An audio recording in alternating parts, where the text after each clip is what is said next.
All right, folks, Heather and I are back to recap another week of great interviews for 1623 Studios. How you doing, Heather? I'm good, Kory. How are you? I'm good. All right, right off the bat, the peaceful protests that happened in Gloucester and elsewhere this week were sort of the big headlining story, and we spoke with Taylor Bradford to start off the week. Yes, we actually spoke to her twice about these protests. She attended both of them, and she interviewed the students who organized the first one. And it was really inspiring, actually. It was such sad news around the nation. So to hear from Taylor exactly how the protests in Gloucester went down was just really uplifting, actually, because it was more of a rally of support than it was a protest. Yeah, exactly. And then we spoke with Hannah Kimberly. She is a president of the Cape Ann League of Women Voters, and they actually had a big meeting on Zoom where she hosted a debate for Rockport Board of Selectmen. Right. There are 5 candidates for the Rockport Board of Selectmen. 2 seats are open. 5 candidates. They are Paul Murphy, William Wagner, Ross Brackett, Carol Cook, and Charles Seavey. And Charles was not identified correctly in the video, so we apologize for that. Also, the terms for selectmen in Rockport are 3 years.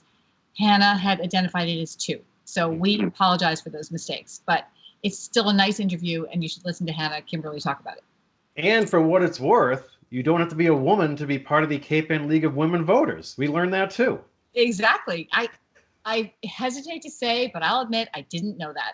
Huh, yeah, so that was a nice one. We had a fun conversation with Eric Hutchins. He is a habitat restoration biologist for NOAA, and we were talking all things eels at Millbrook Meadow. Yes, I keep thinking Eric is a great resource for all kinds of things in the natural world. He's a biologist, he works for NOAA, he lives in Rockport. And I just thought it would be really good to have a little nature in some of our interviews. So they are counting the eels in Millbrook Meadow right now. They have this eel count from April until October. Is that what he said? Late September? Mhm. And every single day, they are down there in Millbrook Meadow, the eel counters, including Eric, and they are literally counting how many eels they're trapping them, and they count them and they measure them and then they let them go because the eels are returning from the Sargasso Sea to go upstream in Rockport and live in those waters for a good 25 years. They will not come out for a good, well, maybe 15 to 25. Anyway, there's lots of good information in this video, and you could go see Eric Hutchins on Saturday morning at 9 o'clock trapping the eels. You can run down there with your own 5-gallon bucket and trap eels if you want to. You could do that too. Yeah. But I asked Eric how they actually tag eels too, because these get to be, I think, a few feet long. yeah. But they start off at 2 to 3 inches, and I was kind of hoping they were tagging some of these 2-inch eels. I want to know how they did that, but they don't. They wait till they're fully grown. Yeah. It's really interesting. It's a great Yeah, interview. it was a cool one. We had a great chat with Beth Pocock. She's the assistant director at Soy Free Library because the library is quote unquote reopening on Monday, June 8th, and they have a whole bunch of new programs that they're about to share with the public. One was you can actually order a library card online now. And Heather, I got to tell you, earlier this morning I did just that. Did you? Yeah. Kory, that makes me happy. What are you Yeah. going to check out? What's your first book? I have no idea. My guess is going to be you're going to have to do research with some timeline Cape Anns. That's probably the big thing there. Yeah. So they have a great local section. I've been there. Yeah, it is it's really extensive and it's fun to get lost in there for sure. Yeah. Well, and then the other good news is they have home delivery. Yeah. And they have a book recommending service. You can call up the librarian and ask her or him what she recommends for you to read. I love that. Yeah, you can rent Chromebooks too, so that's a big one, especially if you have kids home right now doing the school thing or summer school. So that was nice. Do we want to get into our second interview with Taylor this week? She followed up on sort of the aftermath of the rally down at the Rotary and at the Fisherman's Memorial. Yes, our second interview with Taylor was after she had been to the Fisherman's Memorial, and she just recounted all the vitality of this interview of the rally and how they unexpectedly marched from the Fisherman's Memorial to the steps of City Hall, and the mayor stood on the steps of City Hall and, spoke passionately about racism. And so again, it was a great way. If you couldn't make it to one of the rallies, it's a great recap. Yeah, and we speak with Taylor every single week, as we also speak with Erica Brown of the Manchester Cricket. It's always a lot of laughs with Erica, but she talked about peaceful protests as well in Essex, especially in Manchester, and also the Essex Board of Selectmen, which that little voting privilege is coming up shortly. Yes, there are two candidates, Guy Bradford and Peter Hoare, are both running for selectmen. Erica says they are mourning the loss of Mr. Spinney, who is leaving the Board of Selectmen, but they would be proud to have either Guy Bradford or Peter Hoare. So they seem like good, solid candidates. Yeah, and then you had a great conversation this week with Rene Carr, and she's she's the director of Adult Protective Services, I think, at Senior Care. Yes, she is. And the June is Elder Abuse Awareness Month. So we should all be thinking about that. And she just went into the details of what elder abuse looks like, what signs of it would be, including financial exploitation. She talked about how to report it and the kinds who can report. Anyone can report elder abuse.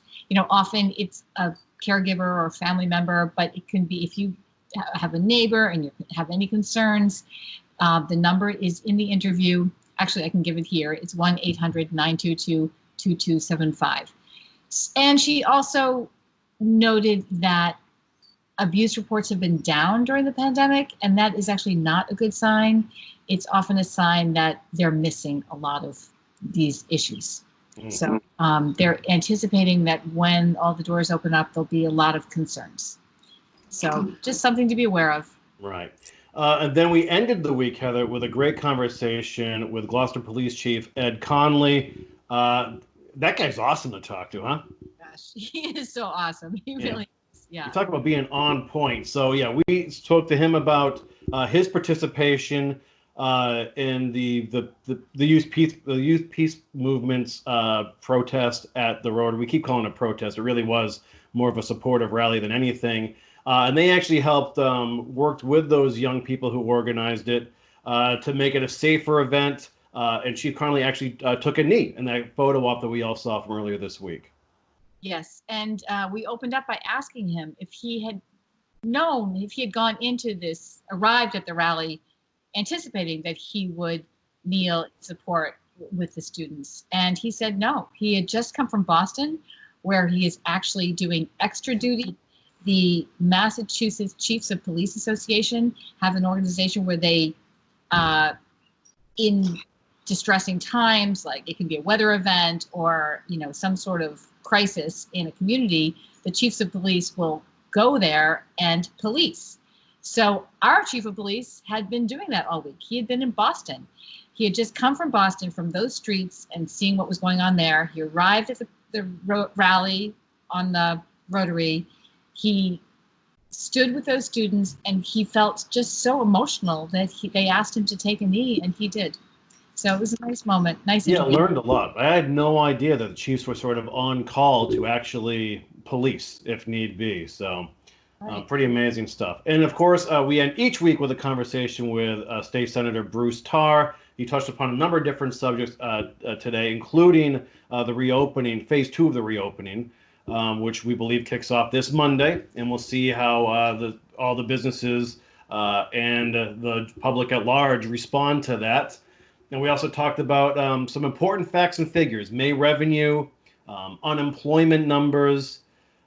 We talked about the municipal bill, the town meetings. Some interesting stuff about town meetings, a bill that was recently passed. We touched upon a couple of different things there. One is that they're going to okay town meetings in outdoor spaces, which can happen. Some towns don't have outdoor spaces that could hold a town meeting. Like I think he mentioned Raleigh, for example, which has to go, I think, to the Triton football field in order to do something like that? Right, exactly. So this bill allows a town to hold a town meeting in a place that they would not usually hold a town meeting. I think that's the way he put it. So Raleigh, for instance, will have to go to the Tri-Town football field, and I'm not sure if that's in Topsfield or... Yeah, it's out. Triton's out in the Georgetown area. Right. So they actually will have to leave town, or this bill allows them to, if they choose, leave town to have their town meeting. And apparently, we don't think too much about these things. You sort of take directions when you're going to a town meeting. You're like, well, I guess I show up at City Hall, but someone has to work this out. So, and the senator pointed out that Bob Bisnick from Rockport, our town moderator, was calling the senator every day saying, how are we going to hold our town meeting? So here's to you, Bob. This should answer your question. Well, we hope everyone has a great weekend out there. Heather and I have a huge week planned for everyone next week. We already have, I think, 4 or 5 interviews lined up just on Monday alone. We're also going to have big news to share shortly on KPN Today, as we sort of want to expand our coverage for all of you out there. So stay tuned for that. Heather, have a great weekend. As always, we want to thank our partners at the Gloucester Daily Times and our sponsors, Salo Home Watch LLC. They're out of Rockport, so thanks to all of you, and we will see you on Monday.